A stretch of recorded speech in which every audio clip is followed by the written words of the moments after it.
আজকের এই রক্তের বন্ধন চিরদিন সাহেব বড় বড় কথা বলেন, 4 বারের এমপি, 1 বারের প্রতিমন্ত্রী। খোরশেদ আলম চেয়ারম্যান সাহেবের জামানত ছিল না। আমরা এলডিপিতে যাই নাই এই জন্য, গাছের মূল শিকড় হলো এটা, আর পাতা হলো এলডিপি। আমরা পাতায় কেন যাব? পাতা 2 দিন পরে ঝরে যাবে।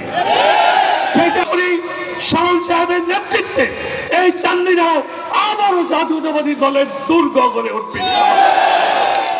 অনেকেই বলে যে আপনি তো অনেকদিন পরে বিএনপিতে আসছেন। আমি অনেকদিন পরে বিএনপিতে আসি নাই। আমি বিএনপির লোক, বিএনপিতে ছিলাম, একটু অভিমান করে বিএনপি থেকে একটু দূরে ছিলাম বিএনপিতে। একটা শক্তির সাথে ছিলাম। শক্তিটা খারাপ না, তবে 4-5 জন লোক সোজাসুজি দেখি যে এলডিপিতে বার খানা দিচ্ছে। আমি চিন্তা করে দেখলাম কোনো সময়, যে কোনো সময় আমাকেও সেদিকে ধাবিত করতে পারে। সেই সময় আমি চিন্তা করে দেখলাম খোরশেদ চেয়ারম্যানের সাথে যেই লোকটার জামানত ছিল না, যেই লোকটা মুক্তিযুদ্ধ সংসদের টাকা মেরে তার জেল হয়েছে, সেই লোকটার পিছনে কি রাজনীতি করা যায়? তাই আমি আবারও চিন্তা করে দেখলাম দলে আছি, দলে থাকবো, অভিমান করে দল করা যায় না।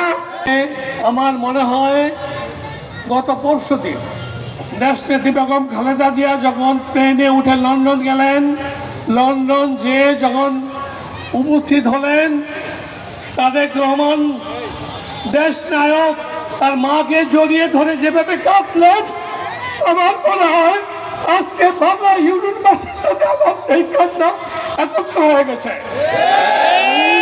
শুধু বাংলাবাসীর কাছে জানতে চাই, শুধু চান্দিনা পৌরসভা সহ উপজেলার সকল নেতৃবৃন্দ অনেকে এসেছেন, তাদেরকে শ্রদ্ধা বলে স্মরণ করে আমি শুধু বাংলাবাসীর কাছে জানতে চাই, বাংলাবাসী জাতীয়তাবাদী দল মবিন ভূঁইয়া এবং শাওনের নেতৃত্বে আছে কি নাই?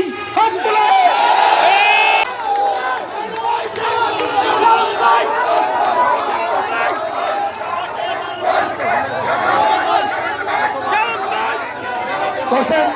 বসেন। আমি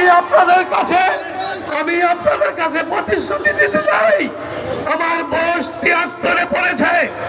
73 বয়স কোনো বয়স নয়। যদি মানুষের স্বাধীনতার শক্তি অটুট থাকে, মানুষের ভালোবাসা থাকে, তাহলে বয়স এটা কোনো ফ্যাক্টর নয়। আমি বলে দিতে চাই, আমার জীবদ্দশায় আমি এই দলকে ভালোবেসেছি, আজীবন ভালোবেসে যাব। শাওনকে সংশোধন না করে আল্লাহ তুমি আমার মৃত্যু দিও না। আল্লাহ আমি তোমার কাছে প্রার্থনা চাই, আগামী সংসদ নির্বাচনে শাওনকে সংসদে বসিয়ে আমার যদি মৃত্যু হয় আমার কোনো আপত্তি নেই। আপনাদের সবাইকে ধন্যবাদ দিয়ে আগামী দিনে শাওন সাহেবের হাতকে শক্তিশালী করবেন, ডাইরেক্ট ছাড়াই ভোট দিবেন, ডাইরেক্ট ছাড়াই ভোট দিবেন।